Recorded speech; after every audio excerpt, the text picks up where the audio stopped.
What is meant for you will reach you even it is beneath two mountains. What isn't meant for you won't reach you even if it is between your two lips. কথাটা সত্যি একদম বাস্তব, তাই এই বাস্তব উক্তিটি দিয়েই শুরু করছি আজকের পর্ব। পুজো টুজো মিটে গেলেও কলকাতায় ভ্যাপসা গরম আর কাটছে না। গলদঘর্ম হয়েই পৌঁছলাম শিয়ালদা, যেতে হবে দিল্লি। তাই চড়ে বসেছিলাম রাজধানী এক্সপ্রেসে।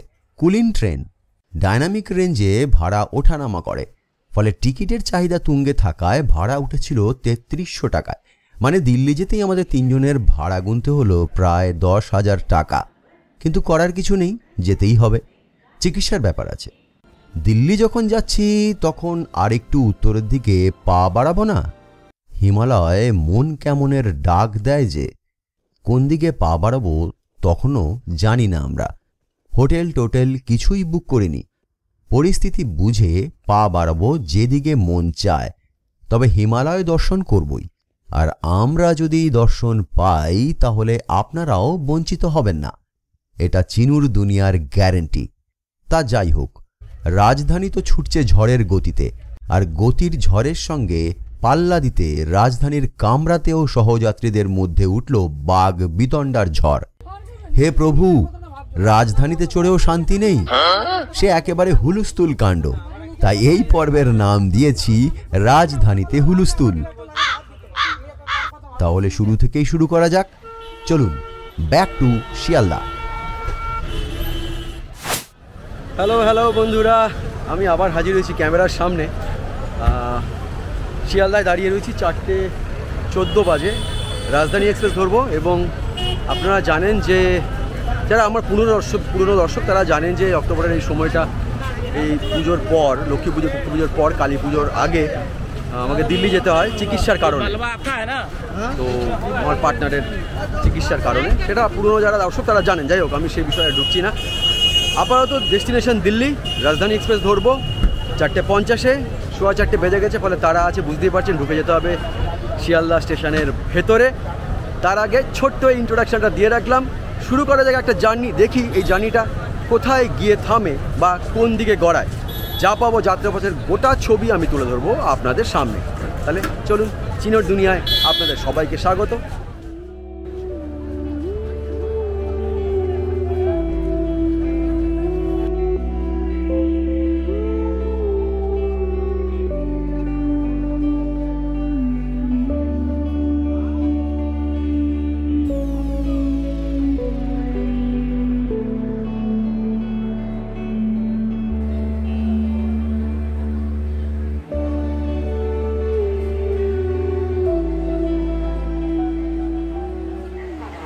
কলকাতায় আজকে এত গরম মানে ইন দ্য সেন্স আমি বলতে চাইছি এত হিউমিডিটি, ভীষণ সোয়েটিং হচ্ছে, ভ্যাপসা গরম। বৃষ্টি হবে হয়তো, বৃষ্টি তো হচ্ছে, লক্ষ্মী পুজো কেটে গিয়েছে, ফলে এখনও বৃষ্টি হচ্ছে। আবার নিম্নচাপের জেরে ভীষণ ঘামছি। ট্রেন এসে গেছে, ট্রেনে উঠলে কিছুটা নিশ্চিন্ত আর কি। দেখেছেন, পুরো তোয়ালে ভিজে গিয়েছে ঘামে।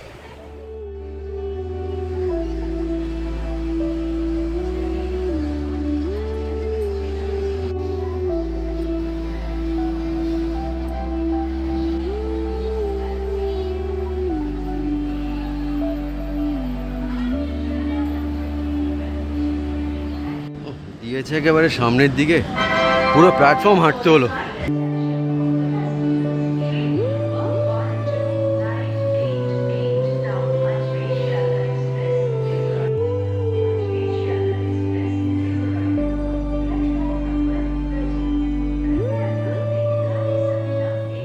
বাবা,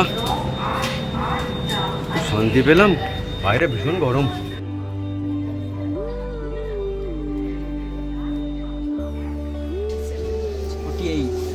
ঠিক আছে, পাওয়া গেছে? ঠিক আছে, চলো লাগেজ সেট করে নি। ঝামেলা করছে এটা,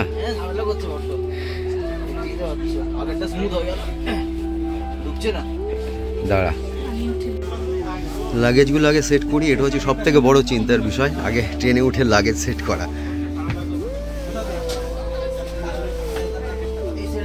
হয়ে গেছে, কমপ্লিট। চলো, চার্জারের পয়েন্টগুলো তো দিয়েছে ঠিকঠাকই, আয়নাও আছে, এদিকেও চার্জারের পয়েন্ট দিয়েছে।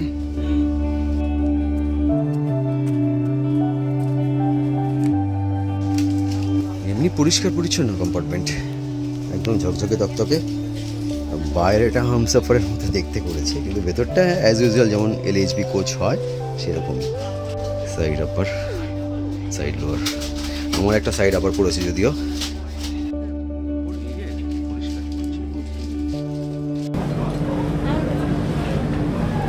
এসি না ঠিকই আছে, ওয়েস্টার্ন স্টাইল আয়না, basin, bio toilet as usual, room freshener রয়েছে, ফ্যানও রয়েছে।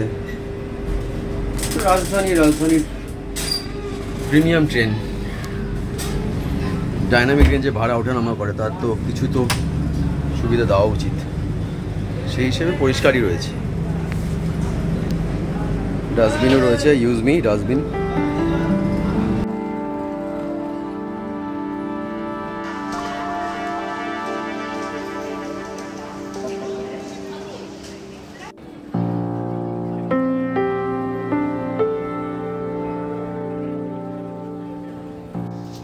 এটা কি কোচ দিয়েছে? হ্যাঁ, হামসাফার এক্সপ্রেসের কোচ দিয়ে দিয়েছে। এটা কি সুবিধা হলো হামসাফার এক্সপ্রেসের সঙ্গে, এটা কি পার্থক্য? দেখো, বাদ বাকি কোচগুলো তো রেড কালারে, এটা হামসাফারের লাইব্রেরি আর কি। তাতে কি সুবিধা হবে? দেখো, হামসাফারের বাইরের থেকে দেখে মনে হচ্ছে হামসাফারের কোচ, ভিতরে হামসাফারের মতন নয় বলতে গেলে। তাহলে সে কি, তোর তো ঠকানো হলো। অদ্ভুত ব্যাপার আর কি। বাইরেটা হামসাফারের, হ্যাঁ বাইরেটা হামসাফারের, আর ভেতরটা normal as usual, normal LHB কোচের মতো। অদ্ভুত, তাহলে অদ্ভুত ছেড়ে তো রেল অদ্ভুত একটা জিনিস করেছে আর কি। সিঁড়িগুলো এই যে একদম নিচে হওয়ার কথা, এরকম ছোট সিঁড়ি হওয়ার কথাই না, আর এখানে একটা আরো বড় সিঁড়ি হওয়ার কথা। হ্যাঁ, অদ্ভুত ব্যাপার। হ্যাঁ, শুধু পার্থক্য একটা পর্দা একটু ডিফারেন্ট আর কি, ফর্মাল এলএইচবি কোচের তুলনায় পর্দা একটু ডিফারেন্ট, আর কিছুই না। পর্দায় শুধু একটু পার্থক্য আছে বলতে চাইছিস? আর কিছু পার্থক্য না, আর কম্পার্টমেন্ট হামসাফারের মতো নয়, আর একটু চকচকে আর কি। আচ্ছা, আর কিছু না। We welcome you on board the Rajdhani Express. The distance of 1,454 kilometers from Shialda to New Delhi will be covered in 17 hours and 35 minutes at a maximum speed of 130 kilometers per hour. ঠিক 4:50-এই ছাড়লো। আপাতত কিছুদিনের জন্য বিদায় কলকাতা।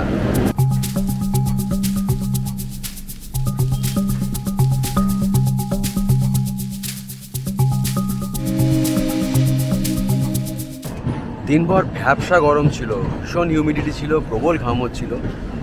আর এখন যাওয়ার সময় বিকেলবেলা দেখছি যে আকাশ মেঘলা মেঘলা, মানে বেশ ঘন মেঘ। সম্ভবত কলকাতায় আজ বৃষ্টি পড়বে, কত ভালো পড়েছে, বৃষ্টি হচ্ছে। লক্ষ্মী পুজোর পর কয়েকদিন ধরেই ঠিকঠাক বৃষ্টি পড়ছে বলে বৃষ্টি মাথায় করেই বেরোচ্ছি। মাথায় মানে এই মুহূর্তে বৃষ্টি না পড়লেও বৃষ্টি তো পড়বে আর কিছুক্ষণের মধ্যে, সন্ধ্যেবেলা। তবে দিনভর এই লাগেজ টানাটানি করতে গিয়ে অনেকটা সমস্যায় পড়তে হয়েছে, কারণ বেশ গরম ছিল। এখন দেখছি একটু সুন্দর বেশ ঠান্ডা হাওয়া দিচ্ছে, তার মানে কোথাও বৃষ্টি হচ্ছে ইতিমধ্যেই। এই শিয়ালদা চত্বরে হয়তো নাম পড়ছে।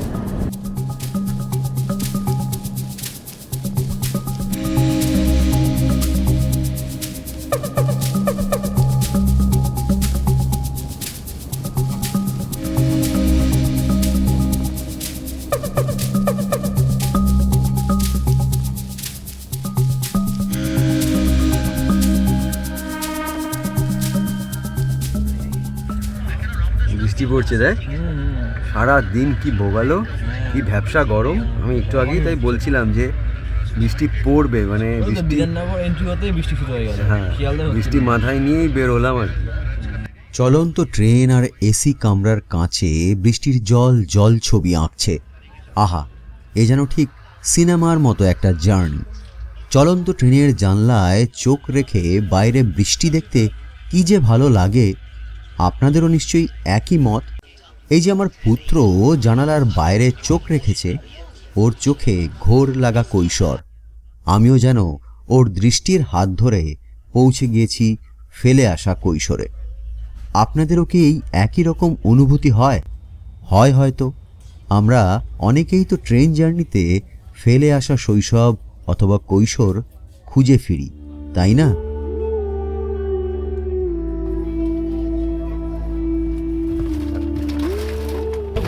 আরে রাজধানী কবে শুরু হয়েছিল? 1 মার্চ 1969 দিল্লি থেকে হাওড়া এসেছিল। হ্যাঁ, 1969 1 মার্চ দিল্লি থেকে হাওড়া এসেছিল, আর 3 মার্চ আবার হাওড়া থেকে দিল্লি ফিরে গেছে, রিটার্ন করেছিল। মানে সেই সময়ে সরকারের মূল উদ্দেশ্য ছিল যে হাই স্পিড ট্রেন চালানো। যদিও তারপরে তো এখন তো চলে অনেকগুলোই চলে হাই স্পিড ট্রেন, কিন্তু সেই সময়টা রাজধানী সেরা ছিল। প্রথম হাই স্পিড ট্রেন, সে অর্থে আর কি 100 কিলোমিটার উপর 120-তে চলতো। এখন তো এটা 130-এ চলছে। আর কত কিলোমিটার এখান থেকে? এখান থেকে দিল্লি 1454 কিলোমিটার। 1454 কিলোমিটার কভার করছি কত ঘন্টার মধ্যে? 17 ঘন্টা 35 মিনিট। হ্যাঁ, আইআরসিটিসি আবার যদি 18 ঘন্টা বলছে। ডাইনামিক রেঞ্জে ফেয়ার ওঠানামা করে, তাই তো? হ্যাঁ, অবশ্যই। ডিমান্ড কম থাকলে কম ভাড়া, বেশি থাকলে বেশি ভাড়া, ডিপেন্ড করে। স্টপেজ তো দুর্গাপুর, আসানসোল, শিয়ালদার পর দুর্গাপুরে, তারপর আসানসোল, তারপর ধানবাদ, গয়া, দীনদয়াল উপাধ্যায়, কানপুর, আর তারপরে নিউ দিল্লি লাস্ট স্টপে। বেশ, চলো। কতবার চলি? অনেকবার চলে ফেলি। আমিও ছোটবেলা থেকে বহুবার চলেছি, ভালো লাগে রাজধানী, আলাদাই ব্যাপার একটা রাজধানী। তবে রাজধানীর সেই আগে যে আমরা ভালো খাবার দিত, সেই খাবারটা তুই সেটা দেখিসনি, আমি ছোটবেলায় দেখেছি রাজধানীতে খুব ভালো খাবার দিত। গিজলি ফিশ ফ্রাই খেতাম আমরা আগে, এখন সেটা নেই আর। এখনো সেই ব্যাপার নেই, এখন অনেক ট্রেন চালু হয়ে গেছে। খাবারের মানও সব জায়গায় এক, খাবারের মানও আগের মতো নেই, অনেক কমে গেছে। বর্ধমান পেরোতেই সান্ধ্যকালীন টিফিন বা স্ন্যাক্স চলে এলো হাতে, আর এলো চা তৈরির সরঞ্জাম। এদিকটায় আবার দেখছি বৃষ্টি নেই। অবশ্য ততক্ষণে মনটা রোমান্টিক হয়ে গিয়েছে। ট্রেনের জানলায় বসে বৃষ্টি দেখার অনুভূতিতে আচ্ছন্ন মন। খিদেও পেয়েছিল। ফুরফুরে মন নিয়ে চিজ স্যান্ডউইচে কামড় দিলাম। তখনও জানতাম না দুর্গাপুর থেকে কামরায় ঝড় উঠতে চলেছে। কি স্যান্ডউইচ এটা? Cheese sandwich.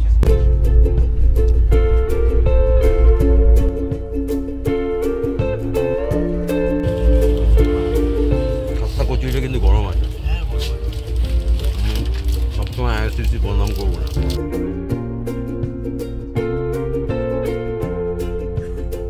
কচুরিটা গরমই ছিল, খেলাম। চায়ের সঙ্গে কচুরি ভালোই লাগে। চাটা পুত্র বানিয়ে দিল।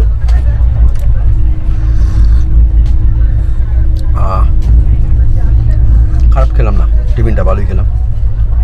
গরম চা, বাইরে তো অন্ধকার, সত্যি তো কিছু দেখানোর নেই। আর ট্রেন চলছে, কো প্যাসেঞ্জারও রয়েছেন, ভালোই। দুর্গাপুর আসানসোল থেকে আরও লোক উঠবে, এখন কিছুটা ফাঁকা রয়েছে, এরপর ভরে যাবে। কারণ এই সময় তো টিকিটের ভীষণ চাপ থাকে। ডাইনামিক রেঞ্জের ফেয়ার আমি তখন প্রায় 3300 টাকা উঠে গেছিলো যখন কেটেছি। বলে এখন যে ফাঁকাটা দেখছেন সেটা ওই দুর্গাপুর আসানসোল ধানবাদের পরে ভরে যাবে। একটু ফাঁকায় আপাতত টিফিনটা করে ফেলি, আর গরম গরম চা, দেন টি ব্রেক।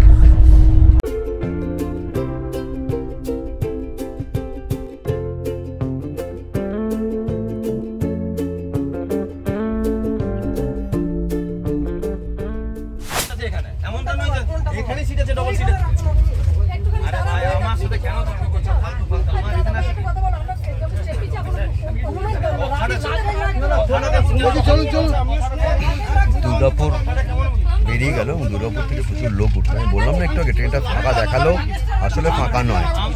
আর যথারীতি যা হয় আর কি, অনেক বাঙালি একসঙ্গে হলে কি হয়, ঝগড়াই হয়। রাজধানীতেও সেই ঝগড়াই হচ্ছে লাগেজ রাখা নিয়ে।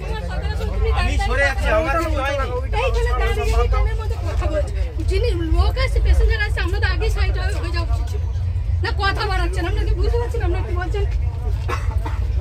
কথা বাড়ালে আমি কি করছি যে না, ওকে এটা আমাদের চিরাচরিত রুচি। একজোট হও, লড়াই। প্রবলেম হচ্ছে দেখছে ঝগড়া ছাড়া বাঙালি বেশিক্ষণ ঠিকতে পারে না, বলে একটু মুখ তো চলবেই, বিশেষ করে যে কোনো দূরপাল্লার ট্রেনে। এখন এটা রাজধানীতেও হয়, চিৎকার চেঁচামেচি, লাগেজ রাখা নিয়ে ঝঞ্ঝাট ঝামেলা এই চলছে। আপনারা নিজেরাই দেখতে পেলেন, অডিও শুনতে পাচ্ছেন, আমি আর কি বলবো।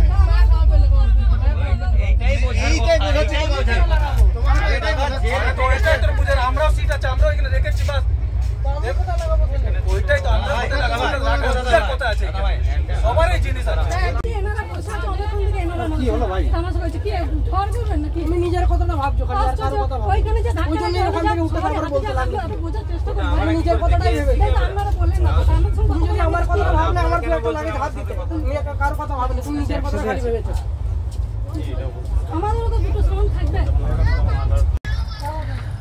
দুর্গাপুর থেকে ঝগড়া শুরু হয়েছে লাগেজ রাখা নিয়ে, তো সেই ঝগড়া কন্টিনিউ করতে করতে আসানসোল পৌঁছে গেল, মানে আসানসোল ঢুকছি আমরা।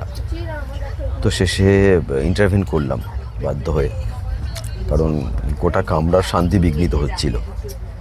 তো আপাতত দুপক্ষের সঙ্গে কথাবার্তা বলে লাগেজটা সেট করানো হয়েছে, আপাতত একটা শান্তি চুক্তি হয়েছে। এখন দেখা যাক এই শান্তি কতক্ষণ বিরাজ করে, নাকি আবার সেই অগ্নুৎপাতের মতো আগ্নেয়গিরির জ্বালামুখ ফেটে উঠবে এবং সারা রাত ধরে লাগেজ রাখা নিয়ে ঝগড়া চলবে। আমি আমার সিটের নিচে একটি ব্যাগ রাখতে বললাম ওনাদের। আসলে ওনাদের RSC হয়েছে, এবার RSC 4 জনের, এবার সেই পরিমাণে লাগেজ বেশি, তো লাগেজ রাখা নিয়ে খুব স্বাভাবিকভাবেই সমস্যা হচ্ছে। অ্যাডজাস্ট করার চেষ্টা করলাম, দেখি আপাতত থেমেছে, জানি না কতক্ষণ এটা চলতে পারে আর কি। যাই হোক, শান্তি চুক্তির মাধ্যমে আপাতত কামরায় শান্তি বিরাজ করছে। আর আসানসোল এই ঢুকে গেছি বলা যায়।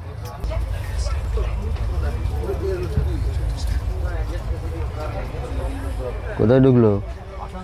আসানসোল ঢুকে গেছে। প্ল্যাটফর্ম পড়েছে, এদিকে না পড়েনি।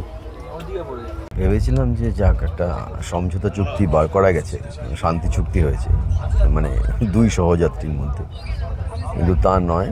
আসানসোল পেরিয়ে গেছি, এখনও ধিকি করে ক্ষোভের আগুন জ্বলছে এবং দুপক্ষের মধ্যে বিক্ষিপ্ত বাদানুবাদ চলছে, জারি আছে। তো আমি বেশ কয়েকবার ঢুকেছি, ফলে বারবার আর এই অযাচিতর মতো ঢুকতে ভালো লাগছে না। সেটা দেখি চলবে, হয়তো কন্টিনিউ করবে। তো সবাই মিলেই বারণ করছে যে থামুন। আসলে ব্যাপারটা মিটে গিয়েছে, হ্যাঁ, লাগেজের সমস্যাও মিটে গিয়েছে, কিন্তু সেই পুরনো কাসন্দি ঘাটার মতো একই প্রসঙ্গ বারবার টেনে আনছেন দুজনেই, 2 সহযাত্রী, 2টি পরিবার। তো 2 পরিবারের মধ্যে এই বাদানুবাদ চলতেই আছে। কে ভুল করেছে এটা, মানে দুপক্ষই আর কি নিজের অবস্থানে অনড়, কেউই নমনীয় মনোভাব দেখাতে নারাজ, ফলে সবাই নিজের পয়েন্টে স্টিক করে আছেন এবং যা হয় আর কি।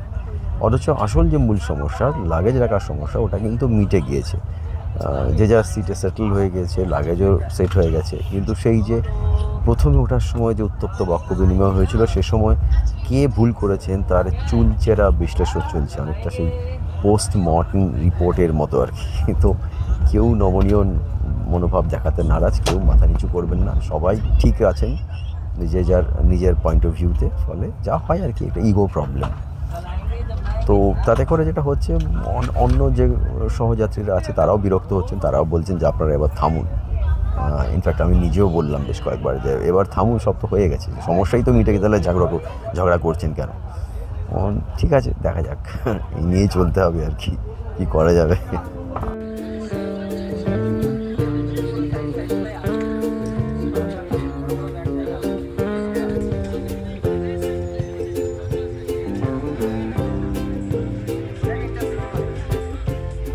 আসলে এই সময়টা বেশ রাশ থাকে, হ্যাঁ, টিকিট পাওয়াটা খুব চাপের হয়ে যায়। মানে 4 মাস আগেও টিকিট কেটেও লোকে RSCতে যাচ্ছে, ফলে যা হয় আর কি, মানে সিট না পাওয়ার একটা তো থাকে, দুঃখ, যন্ত্রণা বা ক্ষোভ বা অভিযোগ।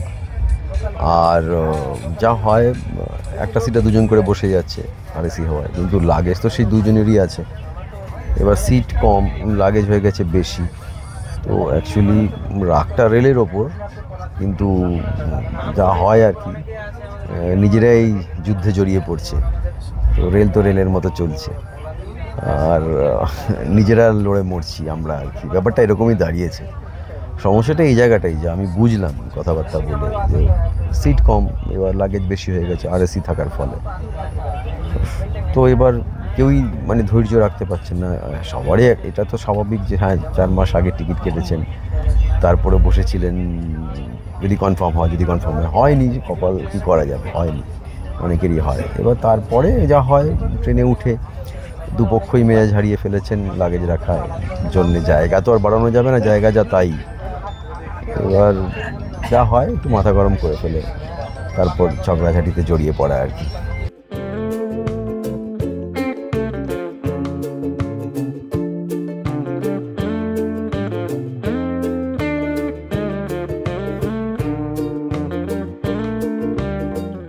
As I always say, the train journey is always boring. Train journey সবসময় বোরিং হয় যদি না কোনো অ্যাড্রিনালিন খনন করার মতো কোনো ঘটনা ঘটে। তো এতক্ষণ ঝগড়া সেই অ্যাড্রিনালিন খনন করেছে, মানে যেটা দেখালাম আপনাদের। তো তাতে করে কিছুটা সময় কেটে গেল। 8টা বেজে গেছে, এবার ঢুকছে হচ্ছে কোথায় বলুন? আচ্ছা, তার আগে একটা প্রশ্ন করি আপনাদের। ট্রেনে বসে কুইজ খেলি আর কি, তো আমি কুইজ মাস্টার হয়ে যাই সময় কাটানোর জন্য। সেটা হচ্ছে ভারতবর্ষের কোল ক্যাপিটাল কোন শহরকে বলে? আমি জানি এক্ষুনি রেড়ে করে তেড়ে আসবেন আপনারা, করে অনেকেই জানেন। হ্যাঁ, যারা জানেন তারা ঠিকই জানেন, এতক্ষণে গেস করে ফেলেছেন যে আমাদের দেশের কোল ক্যাপিটাল বলা হয় ধানবাদকে। সেই ধানবাদ শহরেই আমরা ঢুকছি আর কিছুক্ষণের মধ্যেই, আর কয়েক মিনিট আউটারে আছি। কয়েক মিনিটের মধ্যেই আমরা ধানবাদ ঢুকে যাব। আর খাবারের গন্ধ অলরেডি বেরোতে শুরু করেছে। খাবার নিয়ে এসছে ট্রে করে করে ক্যাটারিং স্টাফরা। এই খাবার হয়তো মানে রাতের খাবার আর কি, ডিনারের কথা বলছি, সেটা হয়তো ধানবাদ পেরোলে বা ধানবাদ এলে হয়তো দিয়ে দেবে। তো খাবারের গন্ধও পাচ্ছি, খিদেও পাচ্ছে। টিফিন অনেকক্ষণ করেছি। তো আপাতত কোথায় আছি আমরা, মানে ঢুকছি, সেটা হচ্ছে coal capital of India Dhanbad. Dhanbad ঢুকে গেলাম মানেই বাংলাকে বিদায় জানানো। পশ্চিমবঙ্গের প্রতিবেশী রাজ্য ঝাড়খণ্ডের এই শহরটি দেশের বৃহত্তম কয়লা উৎপাদনকারী শহর, তাই ধানবাদকে কোল ক্যাপিটাল অফ ইন্ডিয়া বলা হয়ে থাকে। ধানবাদ হচ্ছে কয়লার ভাণ্ডার। ধানবাদ শহরের আশেপাশে 112টি কয়লা খনি রয়েছে, আর বছরে এই কয়লা খনিগুলি সামগ্রিকভাবে 1,75,00,000 টন কয়লার যোগান দেয়। বিপুল পরিমাণ এই কয়লা উৎপাদনের জন্য ধানবাদকে কালো হিরে বা ব্ল্যাক ডায়মন্ড বলে আখ্যা দেওয়া হয়েছে। তাহলে ভারতবর্ষের কোল ক্যাপিটাল ধানবাদে এসে দাঁড়িয়েছি, আর ধানবাদে কিন্তু বিফোর টাইমে ঢুকে গেছে। ফলে ধানবাদে এমনি শিডিউল স্টপেজ 5 মিনিট, কিন্তু বিফোর টাইমে ঢুকেছে, ফলে একটু সময় দাঁড়াবে। এরপরে রাতের খাওয়া ডিনার সেরে তারপর আর ঘুম। ধানবাদ পেরিয়ে যেতে ক্যাটারিং স্টাফরা কামরায় রাতের খাবার সার্ভ করতে শুরু করে দিল, কিন্তু আমার চারপাশে সবাইকে দিলেও আমার দিকে ফিরেও চাইছিল না ওরা। দেখবেন আপনার চারপাশে সবাই যখন খাবার পেয়ে যায় আর আপনি পান না, তখন ভারী অস্বস্তি হয়।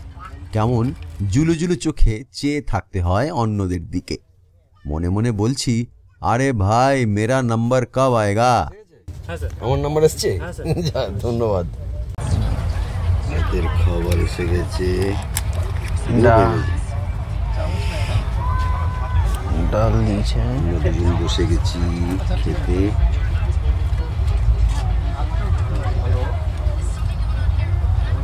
চিকেন দিয়েছে, ডাল দিয়েছে, এতে সবজি মিক্স ভেজ। হ্যাঁ, মিক্স ভেজ আর রুটি দিয়েছে।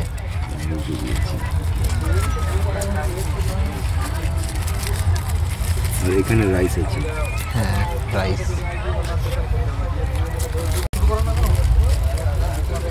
রুটি। গরম আছে না? গরম আছে একদম। জিরা রাইস না? হ্যাঁ, না না, প্লেন রাইস। জিরা রাইস? হ্যাঁ, জিরা নেই, প্লেন রাইস। এই রাতের খাওয়া শেষ করে উঠলাম এবং খাওয়া বেশ ভালোই খেলাম, পেট পুরেই খেলাম। খাবার নিয়ে কোনো কমপ্লেন নেই, খাবারের মান নিয়ে। রুটি নরম ছিল এবং গরম ছিল, ভাতও গরম ছিল, চিকেনগুলো সফট ছিল, ঠিকভাবে ম্যারিনেট করা হয়েছে, চিকেনের ঝোল বেশ টেস্টি, খেতে ভালোই লেগেছে, আর মিক্স ভেজটাও ভালো ছিল। ফলে খাবার নিয়ে কোনো কমপ্লেন নেই এবং খাবারের স্বাদ ভালো থাকায় পেট পুরেই খেয়েছি। তো এবার রাতের খাবার যখন হয়ে গিয়েছে, কম্পার্টমেন্টের আলো তো সব নিভে যাবে, কারণ সহযাত্রীরা সবাই ঘুমোবেন, আর আলো জ্বালিয়ে অন্যকে বিরক্ত করাটা আমার রুচিতে বাধে, 1 নম্বর। আর 2 নম্বর যেটা হয় যে এই ট্রেন চলার যে ব্লগিং, যেটা ট্রেন চলার চিত্র, ট্রেনে জার্নি করার যে কন্টেন্টগুলো, সেগুলোর মধ্যে বেসিক্যালি আমি মনে করি মহার্ঘ কিছু দেওয়ার থাকে না, দেওয়ার মতোই কিছু থাকে না। আপনি কী দেবেন? এই ট্রেন জার্নির টুকরো টুকরো ছবি, ঘটে চলা কিছু ঘটনা, সেগুলোকেই তুলে ধরা হয়, যা আমি তুলে ধরছি রাজধানীতে ওঠার পর থেকে। ফলে এটাই এই পর্বের কন্টেন্ট। আপাতত দিল্লি যাই, তারপর দেখি। খাওয়া দাওয়া হয়ে গিয়েছে, আগেই জানালাম। ফলে আজকের মতো শুভরাত্রি জানাচ্ছি আপনাদের সবাইকে। তাই শুভরাত্রি, শুভরাত্রি। ঘুমও পাচ্ছে একটু একটু, যদিও আমি ঘুমোবো, মানে ঘুমোতে অনেক রাত হবে, শুয়ে পড়বো, হয়তো একটু ওয়েব সিরিজ কিছু দেখতে পারি, যতটা পারা যায়, তারপর ঘুমিয়ে পড়বো। তাহলে সরাসরি কথা হবে কাল সকাল বেলায়।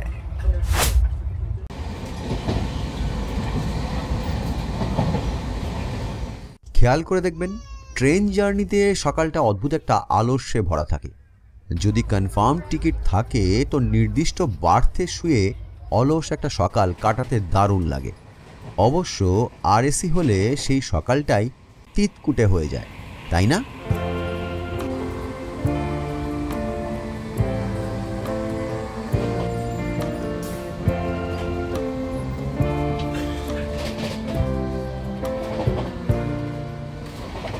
সকাল হয়ে গিয়েছে অনেকক্ষণ, এখন বাজে বেলা 9:30।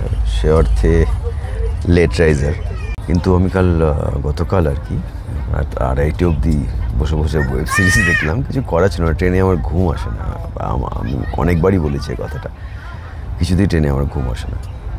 তো গত রাতের যেটা নিয়ে কন্টেন্টটা শুরু হয়েছিল, সেটা হচ্ছে যে ওই লাগেজ রাখা নিয়ে ঝামেলা বা বাগবিতণ্ডা।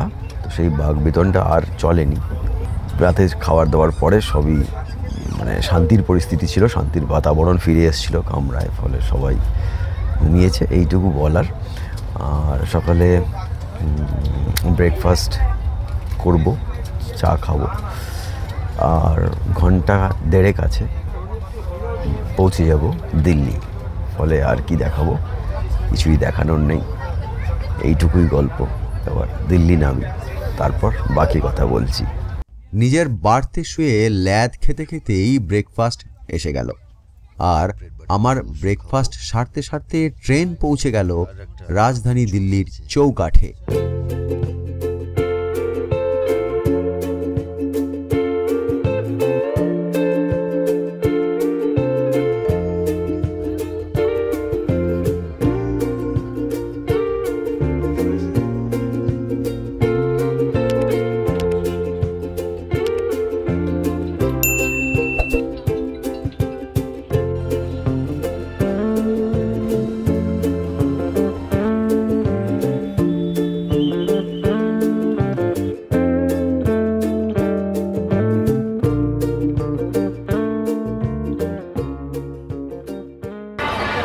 নিউ দিল্লি এসে পৌঁছলাম নির্ধারিত সময়ের 38 মিনিট পরে।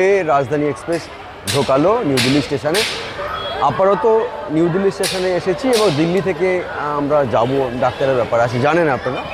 সেই কাজগুলো সারবো, সেরে তারপরে যেটুকু সময় মানে অবসরের জন্য বেঁচে থাকবে, যে কটা দিন, সে কটা দিন চেষ্টা করব পাহাড়ে কাটাতে। ফলে পরের গন্তব্য আমি এক্ষুনি কিছু জানাতে পারছি না, কারণ আগে কাজটা সেরে নিই, তারপরে পরের গন্তব্য ডিসাইড করব এবং যথারীতি আপনাদের সঙ্গে শেয়ার করব। তাহলে জার্নির এই ছবিটুকু এই পর্বে এতটাই থাক। আবার পরের পর্বের জার্নির ছবি যদি তৈরি হয় তাহলে তুলে ধরবো আপনাদের সামনে। তাহলে দেখা হচ্ছে পরের পর্বে। See you in the next one. Till then good bye, take care, tata.